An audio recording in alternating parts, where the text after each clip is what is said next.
what is the largest crypto securities class action lawsuit against a crypto token issuer, and your thoughts on that? Either one of you want to? Yeah, absolutely. Thanks, Elizabeth, for the question. That's an interesting question for a couple of reasons. One, what we've seen in this space is that the largest allegation involving a crypto token issuer involves Block One's ICO, or coin offering, of its EOS token.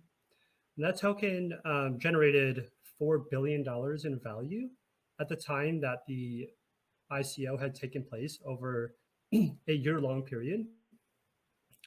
And there have been a couple of actions arising from that ICO. So one is that Block One had reached a settlement with the SEC regarding this ICO. And secondly, after that action, there was a subsequent securities class action against Block One for this issuance. And last summer, so summer of 2022, a settlement had been agreed upon by both parties, but was subsequently rejected by the judge.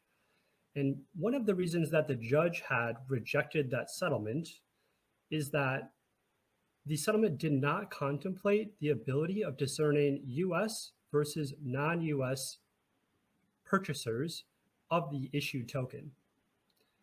And so without that discernibility in the settlement built out, the judge is essentially saying that you can't really establish a nexus to just US citizens, which is contemplated in US securities laws. Now, as recently as, I believe it was January, the parties had put together a new settlement and submitted that to the judge in the matter. And this new settlement is maybe a template, as it's a novel proposal that purports to be able to discern only investors who bought tokens on US, quote unquote, crypto exchanges. So these exchanges include Coinbase, Kraken, Binance US, and Genesis, I believe.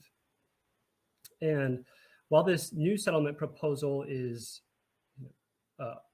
quite a bit lower than the original settlement, the parties appear to have come to an agreement with this new proposal, it being fewer dollars for the plaintiffs, on the grounds that this provides ample evidence for the judge to decide whether or not these tokens were in fact purchased by US citizens.